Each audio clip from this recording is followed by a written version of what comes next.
পৃথিবীতে একমাত্র ষড়ঋতুর দেশ বাংলাদেশ। হেমন্তকালের পর খুব দ্রুতই যেন সারা দেশে শীত ছড়িয়ে পড়ে। অন্য 5 ঋতুতে বাংলাদেশের গরিবদের মাত্র একটা কষ্ট থাকে, তা হলো খাবারের কষ্ট। আর শীতকালে তা বেড়ে দাঁড়ায় 2-এ।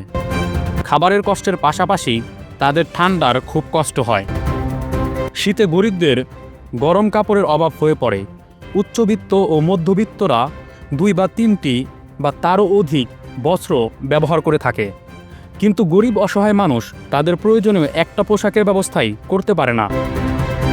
কেউ কেউ তো পুরনো ছেঁড়া ফাটা পোশাক পরেই শীত নিবারণ করার চেষ্টা করে, তাতেও তাদের শীতের কষ্ট কমে বলে মনে হয় না।